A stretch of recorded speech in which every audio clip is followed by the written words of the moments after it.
My name is Paul Andrews, and this is the story of how my wife's personal hygiene affected our marriage and family. My now ex-wife's name is Sarah Ridgway Andrews. We met on a blind date set up by mutual friends. She had just graduated from college and was working at First United National Bank. Her degree in business management qualified her for the associate management program. I had just started working at Allied Accounting and was new in town. One of my coworkers, Steve, set us up on a double date. Steve and his girlfriend, Brenda, had been dating for about 6 months, and they thought Sarah and I would have a lot in common. Nothing beats the excitement of an accountant and a business intern going on their first blind date, right? It was clear that we had at least one thing in common. Neither of us had any intention of getting physical that evening. I would have preferred if this average-looking blonde woman had been more affectionate, but she seemed distant and shy, avoiding any physical contact.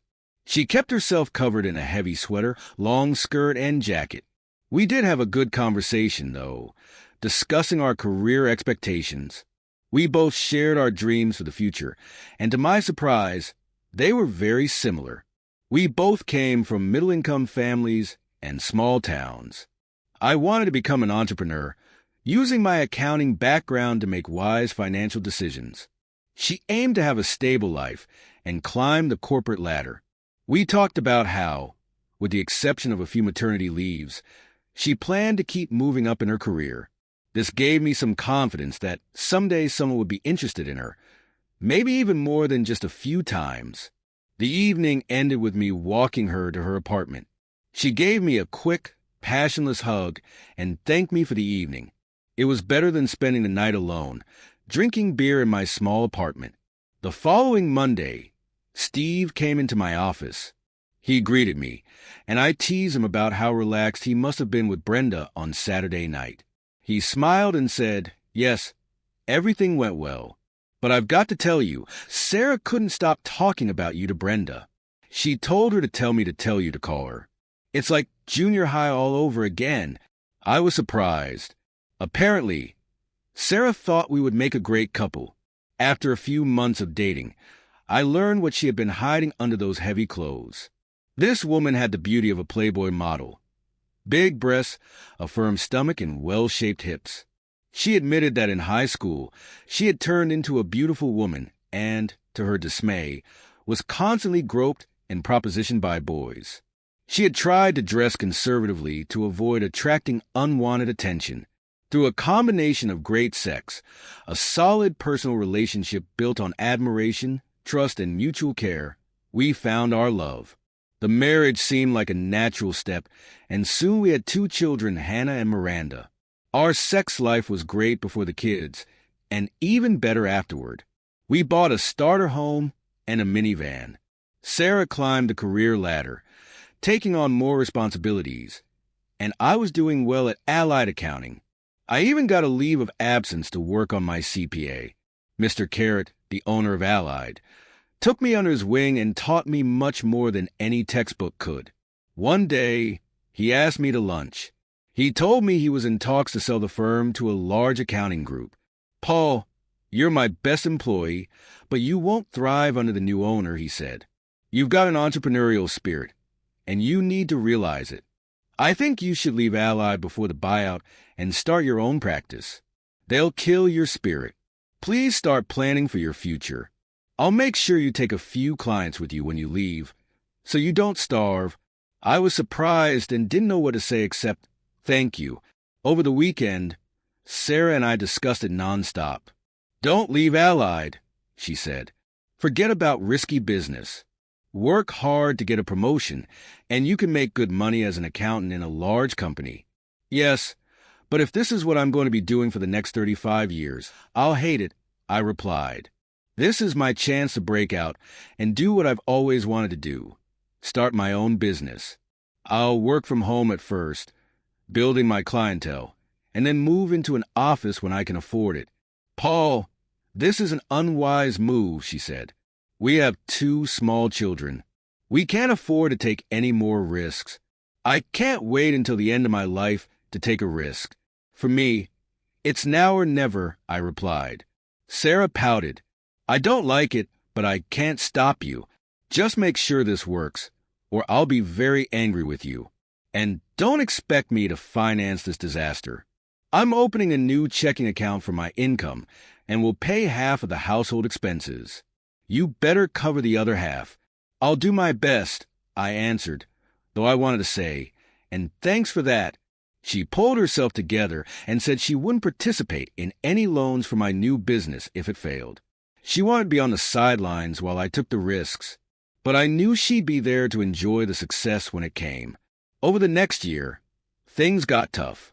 Sarah continued to bring home a steady income, but my contributions were inconsistent. By the end of the second year, we were feeling the strain. I was earning a little more than Sarah, but she preferred that I have a steady monthly income. My business model was evolving as I became more involved in advising on potential deals, rather than just tracking money. It was what I wanted to do, and I was successful at it. Since I was making more money than Sarah, I started investing more in my startup business. I kept my personal income at Sarah's level, using any excess to reinvest in the business. What I liked to do was, if I had a promising prospect, I'd reduce or even forgive my consulting fee in exchange for a share of the profits. I'd take anywhere from 5% to 15% ownership for my consulting services and lower the monthly accounting fees for their business. This worked well for both sides. It reduced the required startup capital for clients while giving them the opportunity to benefit from my advice and recommendations. Since I was an investor, it was impossible to audit the company, but this suited me just fine. The value of the company was increasing much more than any accounting fees I lost. However, Sarah wasn't happy with this arrangement. She didn't like the fact that I was investing in startups, so I stopped telling her about it. My accounting firm's revenues weren't where I expected them to be. Instead of generating income, I was building net worth, but it wasn't showing up on the balance sheet because the shares I purchased were valued at the actual purchase price, which was relatively low. Still, having built a knowledgeable and capable team, I was able to spend more time with my children.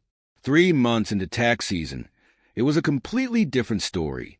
I tried not to miss any of the kids' performances or sporting events. I handled all the parent-teacher conferences without Sarah. These were good years. The kids were happy, and Sarah and I made good progress for our age, thanks to her knowledge and work ethic. As a result of her hard work, Sarah was promoted to assistant vice president at the bank, where she reported to several people. With this promotion, she decided we needed a larger, nicer home to suit her new status as a bank employee. I suggested we wait, but she didn't. The following Saturday, she went to an exhibition, wrote a contract, and signed it to move into a new home. I wasn't happy, but I couldn't do anything about it. Through my membership in the Chamber of Commerce, I became friends with several loan officers at Sarah's bank. They told me that Sarah referred to me as the little accountant. This disrespect began to show at home, too, in the form of snide remarks about how other accounting firms were doing better, while I seemed to be falling behind. I wasn't invited to her bank's Christmas or summer parties. Not that I wanted to attend, but it felt like she didn't want me involved in her professional life. It seemed like the right time to have a serious conversation about our relationship. One Saturday afternoon, I cornered her in the living room and asked if we could sit down and talk. She looked at me with annoyance and said, "It can wait. I need to do some laundry." "Thanks, but I think we need to talk about this now," I said. "It can wait until evening." "Can you spare 15 minutes then?" she responded, walking away. Over her shoulder, I heard her agree, "Yes, I can do it then," but she returned to her work. I didn't bring it up again until later that evening, hoping to make my point that she was ignoring me and that my needs didn't matter to her. When the kids went to bed, I tried to bring it up again, but she claimed she was too tired. On Sunday morning, we couldn't talk because the kids were getting ready for Sunday school, and then they went to church. When the girls went outside to hang out with the neighborhood kids, I saw Sarah grab her bag and head toward the door. I stopped her and asked, "Do you have a few minutes to talk?" She snapped, "Why have you been bothering me with this all weekend? You're acting like a little boy who just wants his mother's attention. Can't you see I'm leaving to help my mom with her checkbook? I'll be back in an hour. Can it wait that long? It's been 24 hours since I asked for 15 minutes of your time. I can wait another hour, I replied. For hours passed, and when she came home, she rushed to the kitchen to start preparing dinner. I decided to bring it up then. Now is the right time to talk, I said, but her face showed irritation. I think we are growing more and more distant, and I'm very worried about our marriage, I continued. We don't talk like we used to, and I feel like you don't respect me as a husband. We need to discuss this before it becomes a real problem. Her fork clattered onto her plate, and the girls looked up at me. We don't talk to each other like we used to, I added, and I feel like you don't respect me as a husband. With gritted teeth, Sarah replied, now is not the time or place for this conversation. I'm surprised you bring this up in front of the girls. You should be ashamed of yourself. I could feel the tension rising as she ignored me again. After I asked to talk, once again, she shut me out. I couldn't help but wonder if something was going on that I should know about. She pushed her chair back, took her plate to the kitchen, and left the house. Well, I guess our conversation took less time than I expected. I thought to myself, my daughters were clearly shocked by this confrontation. Miranda, with tears in her eyes, asked, are we all getting divorced? I calmly replied, no, honey, no one is getting divorced. Do you remember how you and your sister sometimes quarrel? Well, moms and dads sometimes quarrel too, but that doesn't mean we don't love each other or don't love you and Hannah. Mom didn't run away. She just went for a ride. This seemed to calm them down, but it didn't calm me. I cleaned up the kitchen, did a little work in the office, and then put the girls to bed. As I lay down in the bedroom, I thought, if she doesn't like it, she can sleep on the sofa. It was already close to midnight when she entered the bedroom, undressed, and walked toward the bed. I lifted the blanket so she could join me. She pressed herself close to me and said, I'm not saying I was wrong, but I'll try to treat you with the respect I want from my husband. I hugged her and whispered, I think that's wonderful. I want to be the best husband for you. This seemed to bring some peace to the situation, and things in the house went on like this for a while. A few years later, she was named Vice President of Regulatory Compliance at the bank, a role focused on ensuring the bank followed FDIC rules, the Federal Reserve's regulations, and the Office of the Comptroller of the Currency. Her philosophy suited the role perfectly. She believed no action could be taken unless it was specifically approved by the appropriate governing body. This was the complete opposite of my own philosophy, which was that as long as there was no rule against it, everything was legal. It was clear that this difference in approach created some tension between us. It was a good thing she didn't know about my investments. They were legal, but fiscal officials like her wouldn't approve of them. Around this time, she started attending bachelorette parties on Tuesdays. The more she went, the later she would return home. The kids were already 16 and 14, so they didn't need a nanny anymore, but they still needed parental involvement. I was always there for them. One Tuesday evening, I heard swearing coming from the master bathroom, so I went upstairs to see what had happened. She stood at the sink, shouting, "Damn, damn, damn. What's the matter?" I asked. She growled. "My damn wedding ring fell into the sink. Do you think you can save it, or should I call a plumber?" I didn't like the accusatory tone, but I said, "If it's stuck in the siphon, I can take it out. It'll only take a minute." With the same sharp tone, she replied, "Don't worry. I won't need it today anyway." I was taken aback. Wow, I thought, you're going on a date and don't need your wedding ring? This alarmed me, and I urgently needed more information. But I knew that in this situation, silence was the best approach. I stayed quiet but kept my eyes open. I glanced over at her as she moved to the bedroom, where she was putting on sexy lingerie I hadn't seen before. She was clearly trying to avoid me noticing. "Girls' night out, just like any other Tuesday.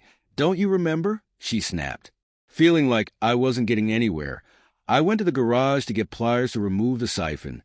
As I was working, she slipped out of the house without saying a word. Since the drain was on her half of the double sink, I had to move a bunch of her things under the sink before I could get to the trap. To my surprise, I found an ordinary brown toilet paper box. But when I looked inside, I discovered a set for an enema. What the hell? I thought. She had constantly complained about irritable bowel syndrome and diarrhea, though I suspected it was just a convenient excuse. But now, why did she need an enema kit? As I sifted through the items, I noticed the nozzle was wet. This was serious. As a husband, I was always the last to know about these things, but now I had to get to the bottom of it.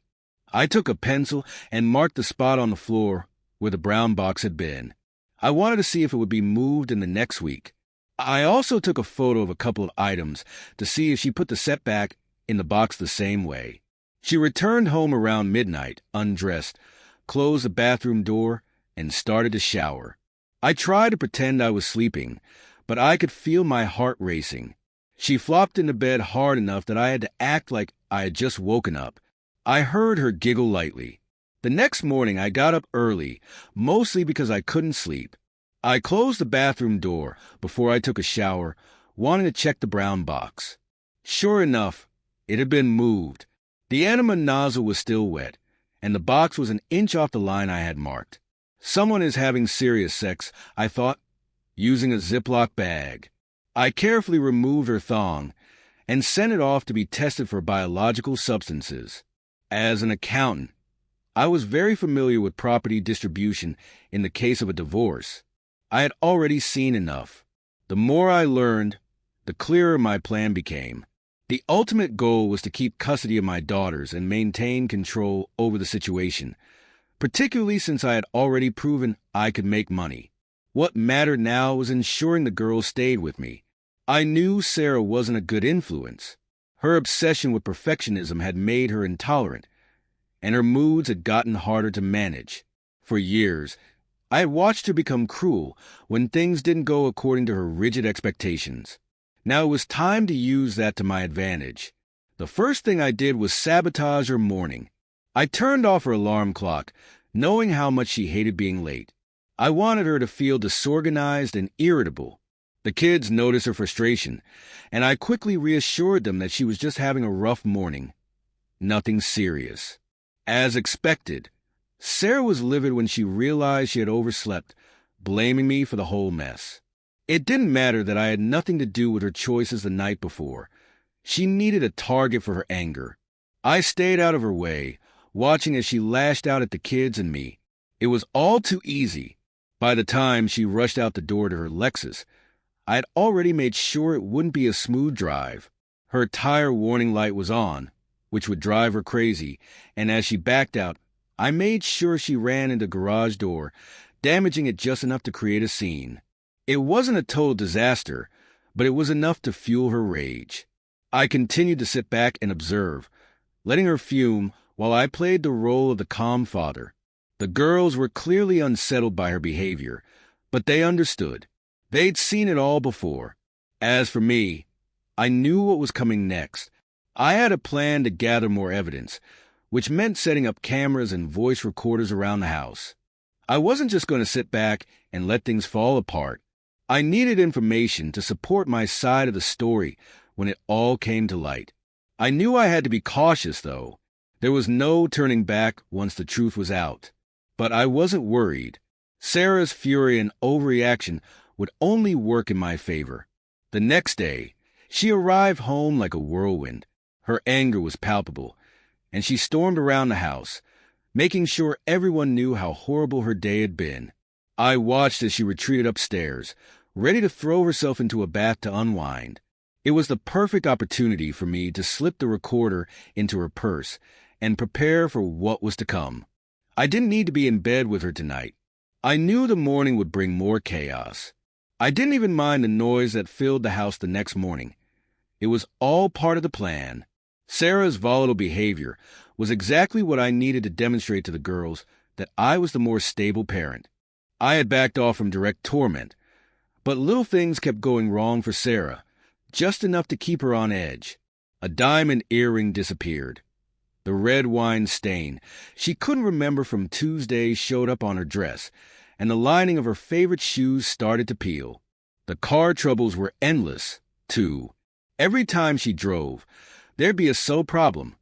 A ball bearing rolling around in the door or a new alert flashing on the dash. I knew where her password book was, and I made sure she faced access issues on multiple sites. It was death by 1,000 cuts, and I was more than happy to keep it going. But the real test came on Tuesday. She came home from work, barely said a word to anyone, and locked herself in the bathroom. I had tracked her movements for a while, using the locator on her phone. Her first stop that evening was Bonefish Grill, followed by a trip to O'Hara's dance bar. But I wasn't just interested in the club scene. I was tracking who she left with. After a while, I saw them walk out of the club, hand in hand. They hugged and kissed before parting ways. I followed Sarah to a Motel 6 on the outskirts of town, where she and some guy, whom I later learned was named Keith, spent the next couple of hours together.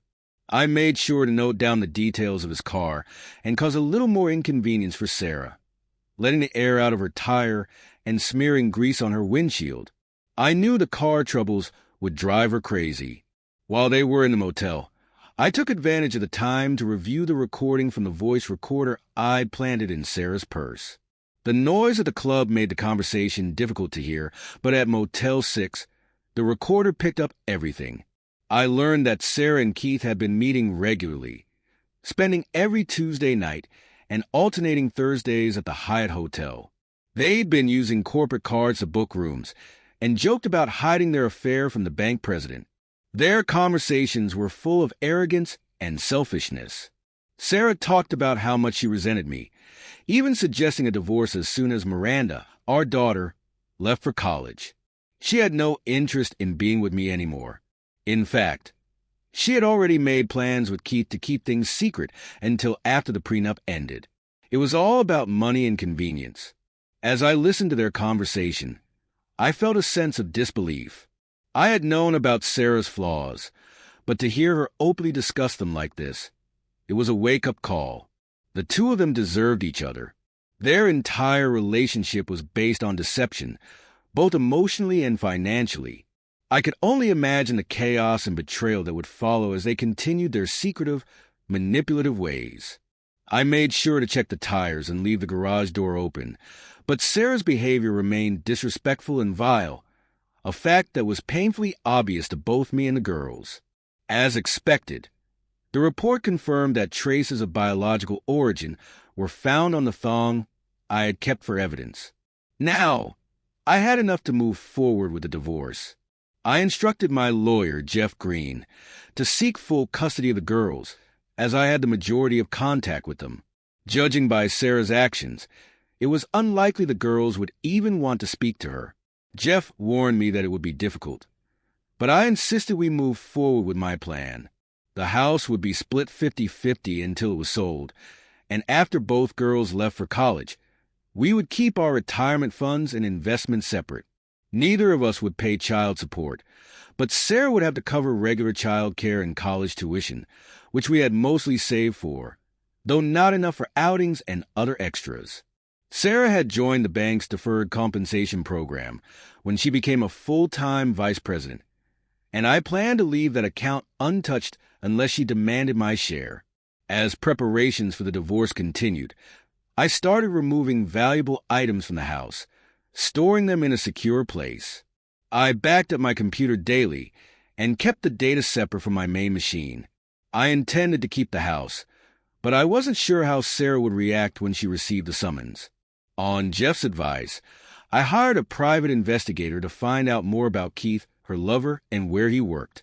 The investigator gathered the information quickly, confirming that Keith was a senior loan officer at the same bank where Sarah worked. They didn't report directly to each other, but Sarah's role in ensuring compliance for the credit department made their relationship particularly dangerous, especially given the bank's policy against sexual relations between employees. The investigator also managed to get footage of Sarah and Keith from the senior management dinner at the Hyatt Hotel, which was exactly what I needed to build my case. When I watched the footage, it was almost too much to believe.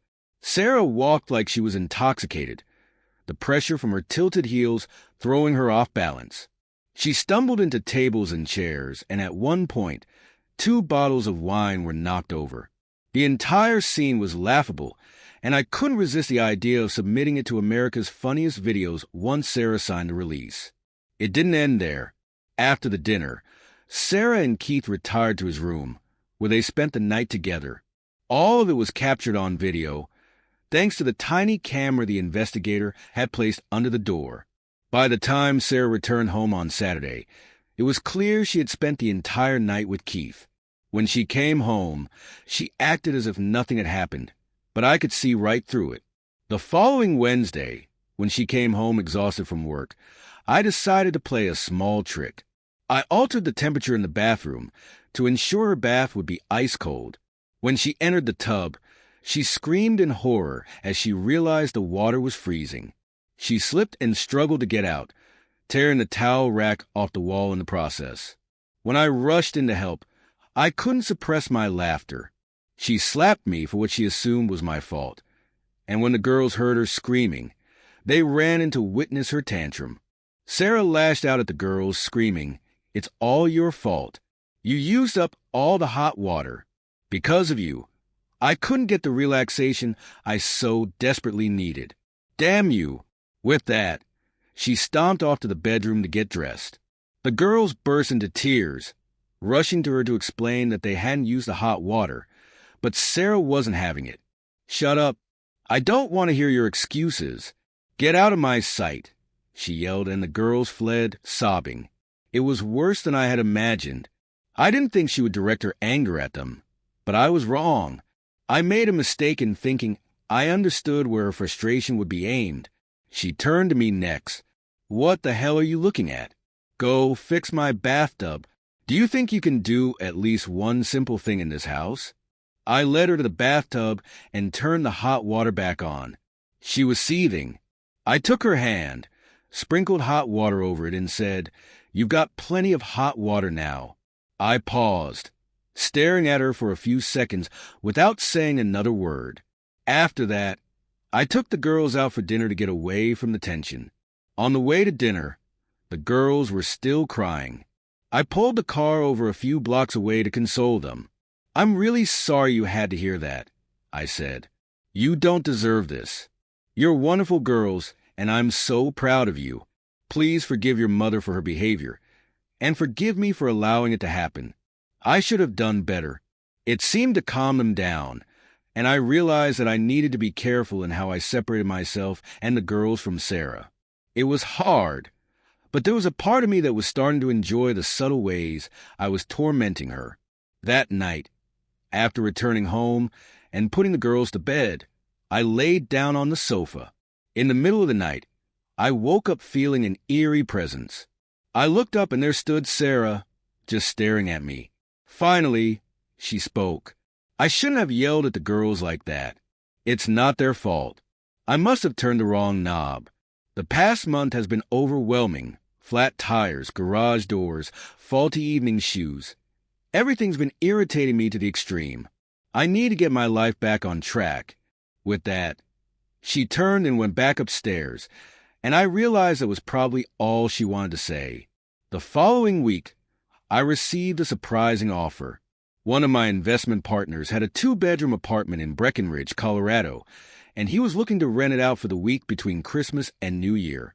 The previous tenants had canceled, and he offered to rent it to me at half price. I told him I would think about it. The girls were still shaken after Sarah's outburst. While Sarah apologized, her harsh words lingered in their minds. I asked them if they would like to join me for a week of skiing in Breckenridge. They eagerly agreed, rushing to hug me and kiss my cheek. That evening, I booked plane tickets for the 4 of us. I had hoped Sarah would join us, seeing it as a last chance to salvage our marriage. I paid extra for the flexibility to cancel the tickets, just in case. I asked one of the girls to ask Sarah if she wanted to join us on the trip. Hannah, being the more energetic of the two, was the obvious choice. She approached Sarah, excitedly telling her, "Mom, Dad rented a 2-bedroom apartment in Breckenridge between Christmas and New Year. Can you join us? It will be so much fun." Sarah smiled but then hesitated. I would love to, honey, but it's the end of the year and the bank needs me. I have to stay in the city to make sure all the accounts are balanced correctly. It's really important, she said, her voice weak and unconvincing. I knew this wasn't about the bank. It was just her way of avoiding the trip, likely so she could spend time with Keith. I was disappointed, and Hannah was too, but we all knew the truth. After we left for Colorado, I had the private investigator switch the cameras in the house to Wi-Fi so I could monitor things remotely. I wasn't interested in watching the affair unfold, but I was curious about the aftermath. Sarah didn't waste any time. When we arrived in Breckenridge, I set up my computer and logged into the cameras at home. As expected, Sarah arrived at the house around 6 p.m., and I watched as she went to the bathroom. The investigator had set up the cameras to capture every angle, and I wasn't surprised when Sarah stumbled down the stairs later, howling in pain. Apparently, she had unknowingly used the Preparation H ointment, which I had coated with jalapeno pepper juice. Her face turned red from the burn. I smiled at the thought of Keith arriving at the house and not being able to do anything for the entire week.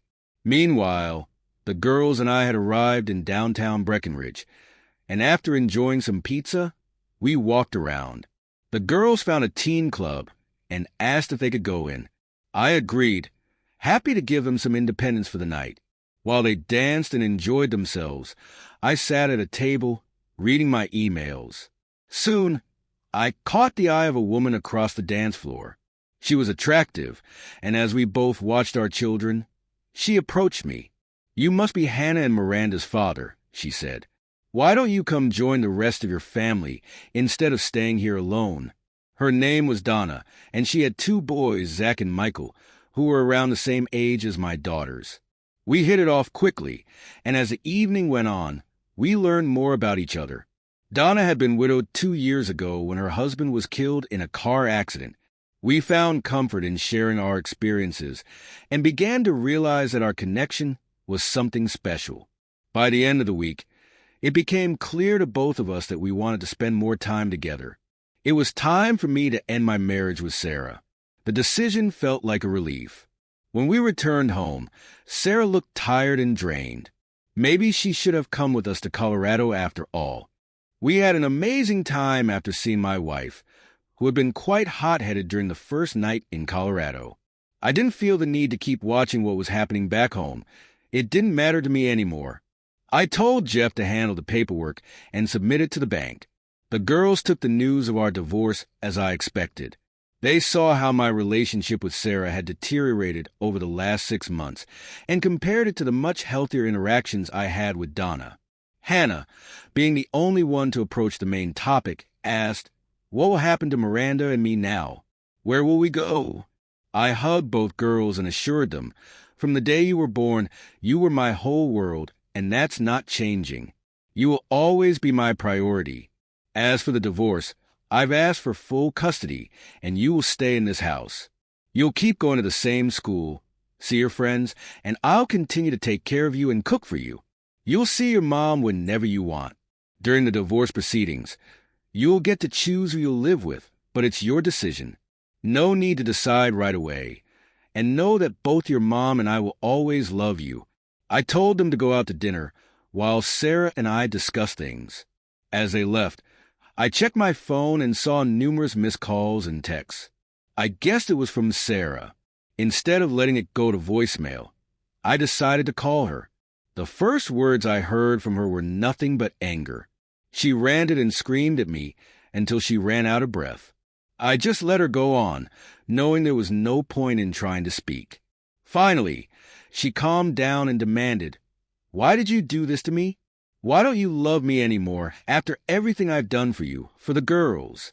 Why don't you come to the house and discuss this?"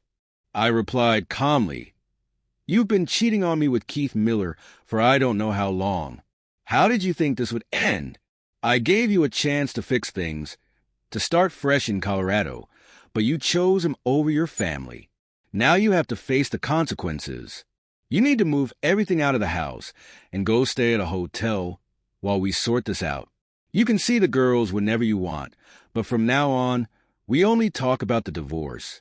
You'll find a lawyer and handle it from there. I went to my office and closed the door, trying to block out the sound of her throwing her things around. But I noticed there were no tears. She didn't cry, and that hurt. I realized I didn't want to be with her anymore, and it seemed she didn't want to be with me either. Afterward, I changed all the locks and reset the codes and passwords. She was furious during the divorce proceedings, but it wasn't because she loved me or wanted to save the family. It was because she was professionally embarrassed. She wanted to be the one who discarded me, not the other way around. She didn't want anyone to know that I had kicked her out for cheating. The girls made it clear that they wanted to stay with me, and they saw their mother once a week or every other week. They didn't like her probing questions about me or whether I missed her. I had little contact with her after the separation. She kept the furniture she considered stylish, leaving the rest behind for us. She took what she wanted and left the family photos behind, as if they were just artifacts dedicated to her. I wasn't concerned with her other hidden funds or what she thought she was entitled to. I just wanted to focus on my children and my business. Then, someone anonymously sent me videos of Sarah and Keith having sex, which led to a scandal that caused both of them problems. The bank launched an investigation, and Keith and Sarah were fired. Keith's wife found out, and things started to spiral for them. Keith's financial troubles grew worse as his wife and children took most of his income. Meanwhile, Sarah worked as a paralegal at a divorce lawyer's office. After counseling other people all day, she would go home to her small apartment and reflect on how tragically her own marriage had ended. She wasn't interested in the successful businessmen or doctors she had once thought she should marry. As for me, my investments grew steadily, and at the end of the year, their value had surpassed $2 million. It was shaping up to be a good year, especially since Donna and I had set a wedding date for mid-June.